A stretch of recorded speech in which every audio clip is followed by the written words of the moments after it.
Peace. This is Brother Cam. Welcome to the campaign trail. And man, there's more and more information continue to unfold in this Sean P. Diddy Combs case. You know, I've been putting together like my own little chronological order, timeline, chain of events regarding the possible retaliation by the powers that be against Diddy for certain moves that he made and certain allegiances and certain possible, attempts at him cleaning up his act or cleaning up his life or repenting possibly or trying to atone for his dirt. And I came across this. Shouts out to my brother Joshua. One Joshua, he's following him on Instagram, or just say Joshua. And man, this is a bombshell. This is a recent interview that a lot of y'all probably familiar with Charlemagne the God and Diddy. Let's react to this. Let's go through this. We've never played this game. This is another level of gangster. But I played this game before, I started in 2004 with Vote or Die, and this is the evolution of that thought. He started in 2004, with that whole Vote or Die campaign. I think he was promoting Hillary Clinton as the first female president for the Democratic Liberal Party. And, we wasn't trying to hear that. Those of us that know better, we definitely wasn't trying to hear that foolishness. But you hear him now, taking accountability and confessing that he got played or he was green and, he didn't really know nothing. But this now, what he's about to say is the evolution of that. Of that empowerment, of that independence, of us taking self-accountability so we're not caught with our pants down like this election.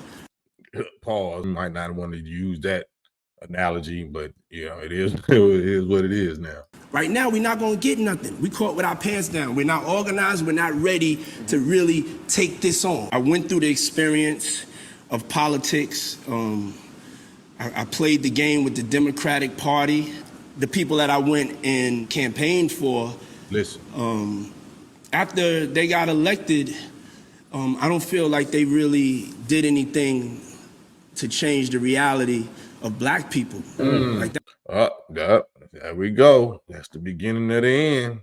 If you turn it against the puppet master's propped up party and you using your power and influence and voice and money, resources to speak out against it, I was blessed enough to find God come to me and tell me my purpose. He said he was blessed enough to find God, or God come to him and tell him his purpose. This is after the 2004 Vote or Die and after what he thought he was doing, pushing these candidates or these political parties. So sometime after all of this, he's saying he found God coming to him and telling him his purpose. And let's hear that again. And he told me my purpose is to play a part in saving the Black race. This God told him that his part, after this 2004 Vote or Die business, was to play his part in saving the Black race. Even though we're not a race, we're a nation. Oh man, who is the God that came to you? I was blessed enough to find God come to me and tell me my purpose. And he told me my purpose is to play a part in saving the Black race. The Vote or Die Diddy was about politics and, trying to be supportive. And also, they kind of guilt us in the votings, He's saying the Vote or Die Diddy, the 2004 Vote or Die Diddy was deceived, and they guilted him into supporting the Democratic Party. But as I evolved, I realized this is a business. This is a transaction. This is the closest thing to the streets than the streets that I've seen. I'm launching one of the boldest movements that I've ever launched. And it's called Our Black Party. Okay. It's time for us to have our own Black political party, unapologetically. Because right now, if you look at the debates, we're not even a part of the conversation. Not at all. We're not a part of the conversation. We don't have any political power. We don't have any political leverage.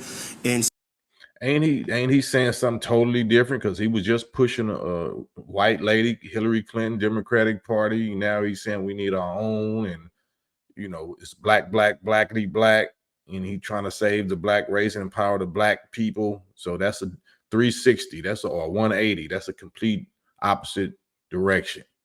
So we started our Black Party with some young, fearless Black activists, elected officials, and I've stepped up and put the money behind it. I've stepped up and put the money behind it. Okay. This is the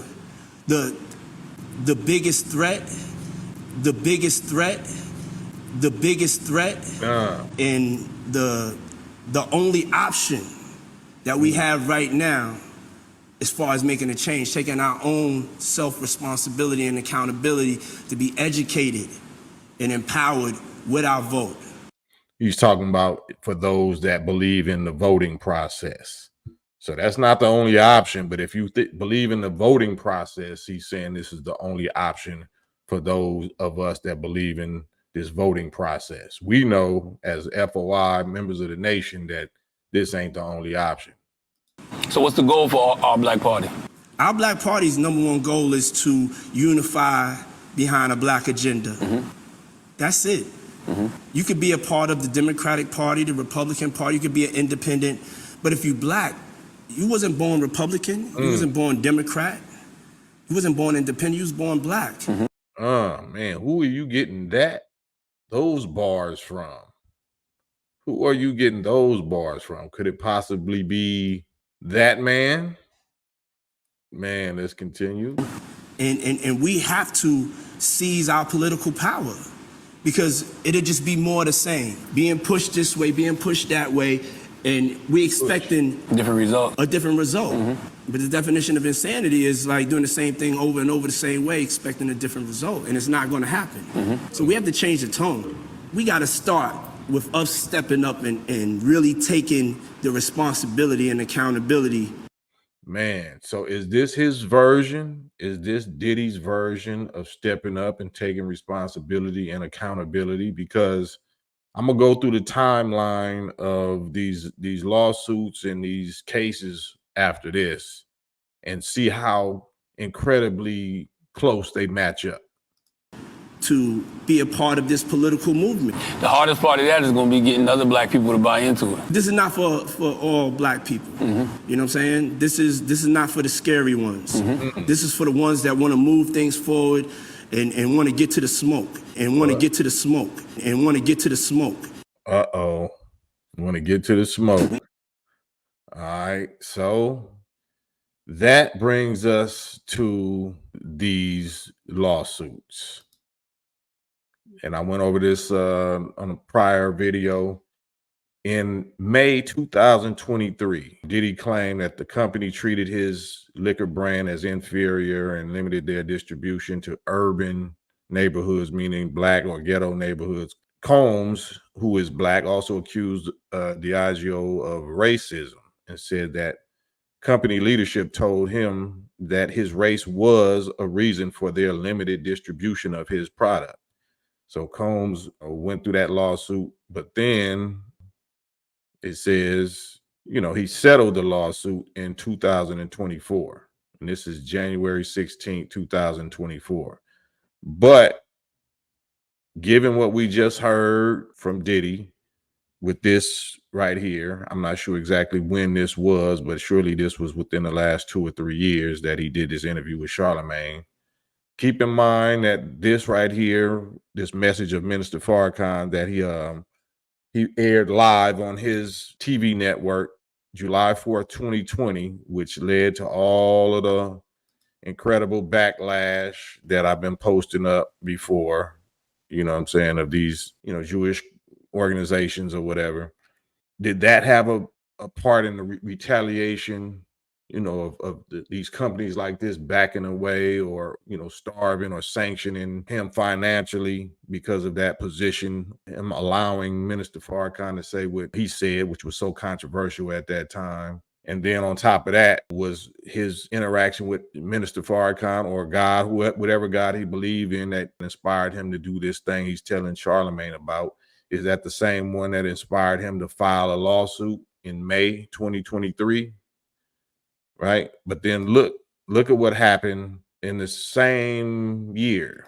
That was in May. Then later on that year in November, the singer Cassie filed an explosive federal lawsuit against her former partner Diddy, claiming he had been physically and such and such throughout their relationship. So all the time that they've been together and however many years ago that was, look at the timeline.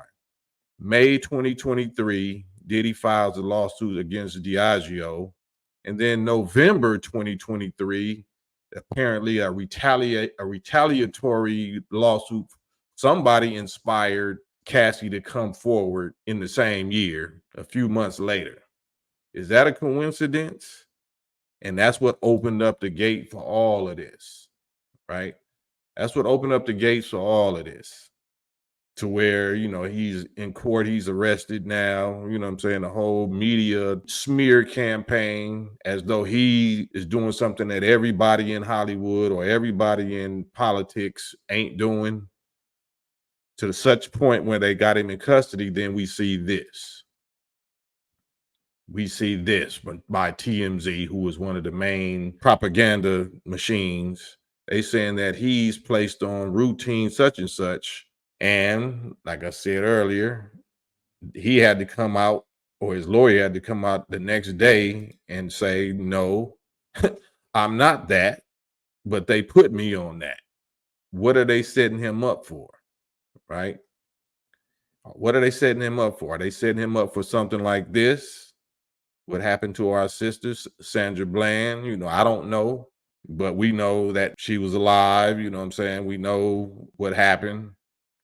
Or was it this, the Jeff Epstein scenario? So are they trying to set the stage and set the tone for that? Is this how they play? Is this how their retaliation business goes?